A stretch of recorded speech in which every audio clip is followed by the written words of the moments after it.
Hey YouTube, I'm here to do a review for The Real Housewives of Atlanta, Season 10, Episode 1.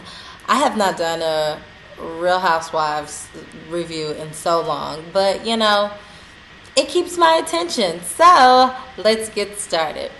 Okay, so this episode was titled 50 Shades of Cynthia, I think. Anywho, before I get into that, anybody that follows Cynthia on Instagram, she's been posting pictures of herself and putting hashtag 50 Cent, like CYNT, and I was like, what is that? That's whack. Like, what is that? I don't get it.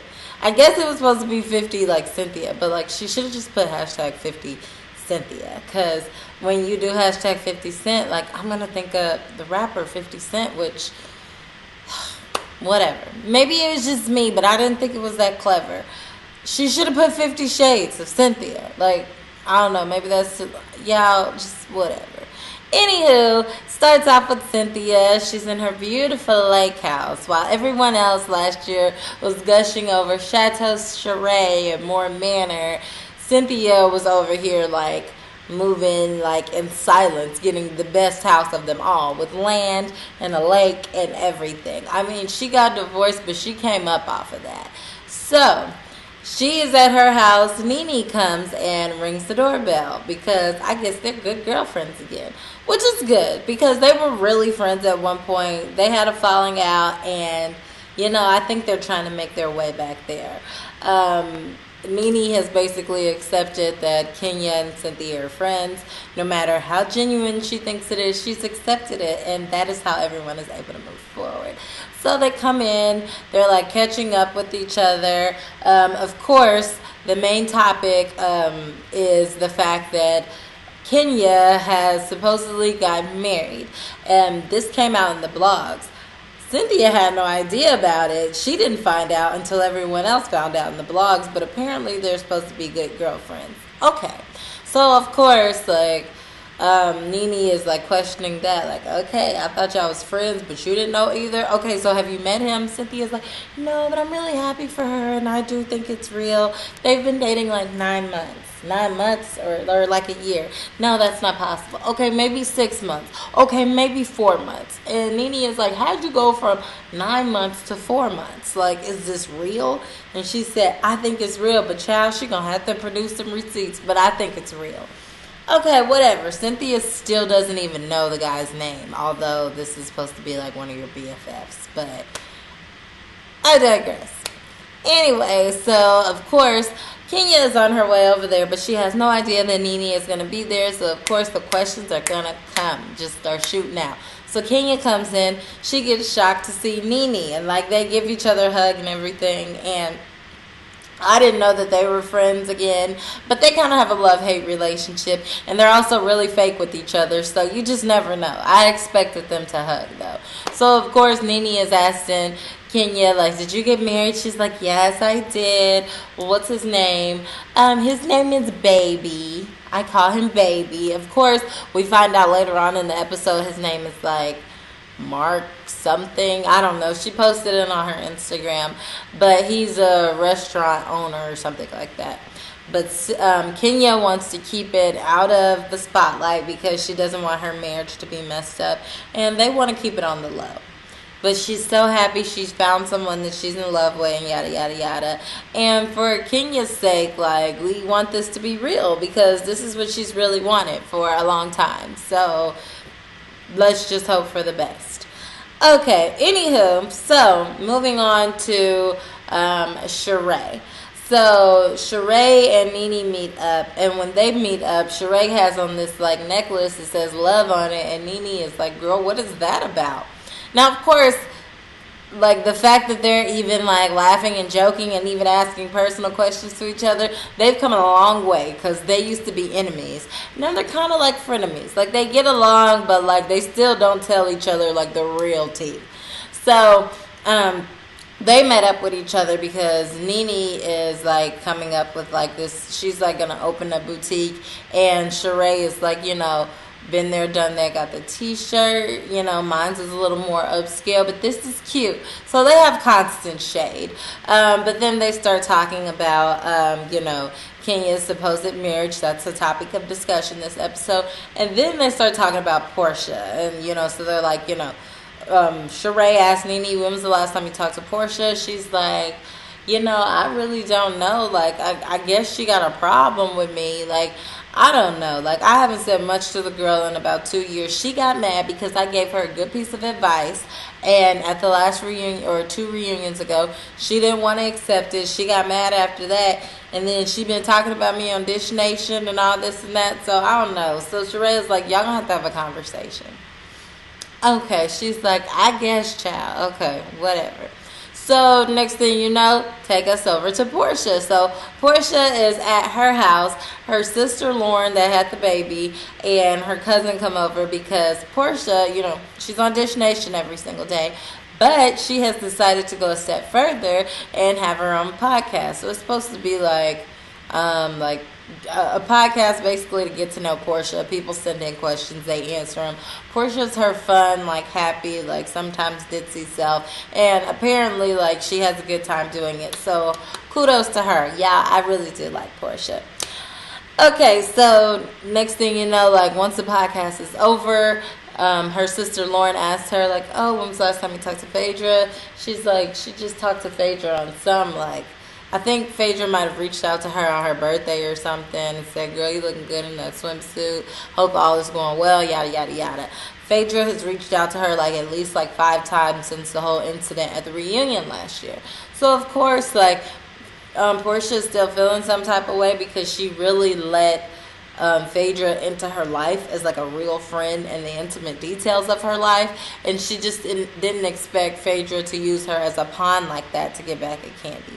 So she's kind of on this whole no new friends kick. She don't want no new friends because she doesn't know who she can trust. Meanwhile, she hasn't talked to Kandi because she feels like Kandi, she needs some time. Like Candy's clearly like mad. And I'm like, girl, Kandi don't need time. Kandi needs a lifetime. Like, Kandi don't get over nothing. Like, she be like, I'm so mad. Like,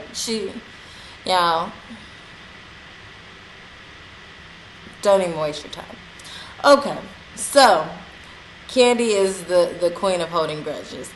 Anywho, moving on. So the theme of this episode is 50 Shades of Cynthia, and like everybody is supposed to come to Cynthia's party, and you're supposed to be dressed up as some version of Cynthia. So like it's a little, it's an ego trip, but everybody's here for it. They get to go wig shopping. They get to, figure out like different like costumes and things to wear to come and try to be the best Cynthia there. So, of course, Sheree and Portia meet up. They go to the wig shop. They're trying out all these different fun wigs, trying to be Cynthia, the best version of Cynthia they can be. Of course, Sheree asked Portia about the whole thing with her and Nene, and Portia was like, you know what, I just really didn't appreciate the conversation that Nene had with me on camera at the reunion, and they replayed the clip, and she was basically saying, like, you need to do better. You can't be going around hitting people, fighting people. It's not good for you. It's not good for your image. You will not get jobs. You would lose jobs that way. People won't want to sponsor you, all this and that. So from Portia's point of view, she felt like if Nene was my real friend, like you wouldn't have said that on camera. Like that was something you could have told me off camera. And honestly, like I totally agree with it. And Nene is like totally disregarding the fact that she did that on camera. And if I was Portia, I would have felt some type of way. Because you know good and well that like other potential employers or whatever are watching this show. Now, as far as I'm concerned, if they saw me maybe fighting on camera, like I don't know, like for all they know, it could be scripted. Like, I could have been told to do that, and that's not really who I am. Whatever the case, I totally understand Nene's advice, and it was good advice to give her because she was coming to her as like a big sister. But I do think she didn't have to say all that on camera to kind of like belittle her and be like, look, see, kind of put that thought out there, like people aren't going to want to work with you. And then like, I guess just a few weeks later, she was on Watch What Happens Live, and she was saying like, if she would get rid of anybody, she would get rid of frickin' Frack. Well, Portia was your friend. She was your little sister at one point. So in one breath, don't say like, hey, you got to do better at life. You know, you can't be around here, you know, acting out. People aren't going to want to work with you. I'm just trying to help you. But then in the next breath, be like, I don't think she needs her job. Like, I think that's messed up. Like, either you need to be for her or you need to be against her. And if you're for her, if you need to say those things to her, like, everything doesn't have to be said on camera. I do know it's a reality show, but like maybe a piece of that could have been said, like, okay, Portia, you know you can't be putting your hands on people. Because Portia came back at her and was like, didn't you put your hands on somebody? And Nene was like, did you see it on camera? So basically that's what she was trying to say. Like, look, I know you were in your emotions. I've been in my emotions too, but I didn't do it on camera. So that's what you should have told her off of camera. Don't do it on camera. Don't make it seem like you're a saint and you're not. So Portia just really didn't like that, because she just felt like she was just, you know, like she was just trying to come for her indirectly, like just like try to like tarnish her brand and her reputation. So I get that. I totally get that. So anywho, they're supposed to talk about this later on in the episode. Okay, so speaking of, well, let's not get to that part yet. Let's get to Kenya really quickly here. So Kenya calls her dad because nobody was at her wedding, not even her dad, because she feels like her dad would have said the wrong thing and it would have ruined her wedding day and made her husband feel some type of way. Now, for the longest, I felt like Kenya's daddy does not like her. Like, he's super rude to her. And they started like replaying all these clips of him being like very blunt. But they replayed so many clips, and when I listened to him on the phone, I don't necessarily think that he doesn't like her. So I'm going to take that back. Like, he is literally like so straightforward and blunt, and he like is not trying to be rude. He literally says the first thing that comes to mind with no like sensitivity to who he's talking to. And like his tone of voice doesn't change. It like already sounds like you're dumb, like you shouldn't do something like it's a little condescending, but like in a different type of way. So I get it. Like, I think he loves her and cares for her, so he's like, I'm gonna give it to you straight, no chaser, no attitude or nothing, but like this isn't gonna work. And it's really not uplifting. But you know, I know she would like for her dad to be there. A part of me can kind of understand, like, you know, not a lot of people get his personality, so maybe that would have rubbed her husband the wrong way. But you probably should have had your husband meet your dad before you got married to him. But that's just me and my traditional thinking. Anywho, so he said he's happy for her. He hopes it works out. He can't wait to meet him. Okay. Anything new with Sheree? Oh, Sheree, she had met up with Nene, had on the little love necklace. Her boyfriend, basically she has a boyfriend. He's in jail. I don't even remember if she said that, but she said that on a recent interview with Wendy Williams. So, oh yeah, she did say it. Some white collar crime. She's making it seem like it's nothing. He'll be out soon. Okay, she's gotten to the point where she doesn't care what people think. Meanwhile, Kandi, the new thing with Kandi is she's on tour with Escape, and they have their own show that comes on after Real Housewives, and I don't know if it's worth reviewing, but we shall see. Kim wasn't on there this week, not that I can remember, but the big part of this week's episode is the 50 Cynthia party, 50 Shades of Cynthia. Before the party starts, Cynthia is sitting there with her daughter Noelle, getting her hair and makeup done. She calls Peter to see if Peter is going to be there, and Peter is like, nah, I couldn't get done doing what I'm doing. Apparently she talks to Peter more now that they're divorced than she did like while they were together.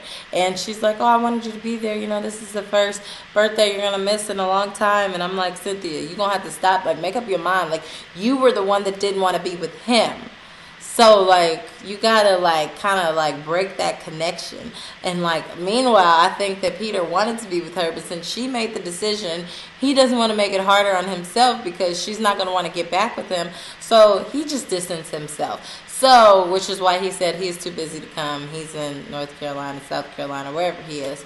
And he didn't make it. She kind of got a little emotional, but Noelle was like, Mama, calm that down. Get out your feelings. It's not worth it. Okay, anywho, so next thing you know, we see everybody coming into the party dressed like some type of version of Cynthia.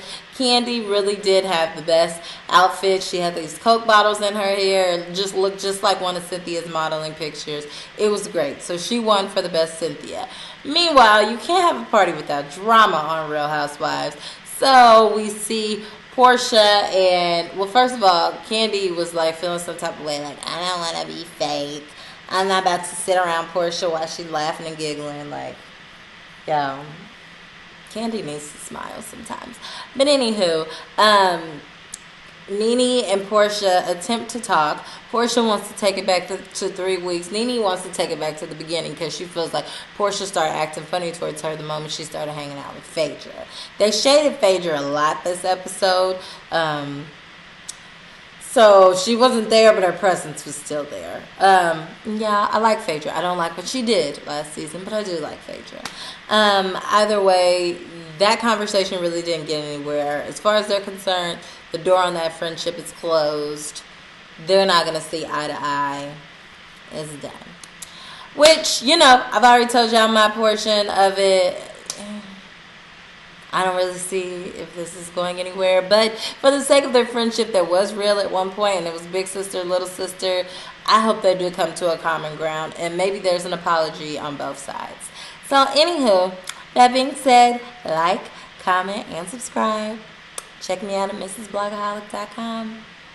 Bye.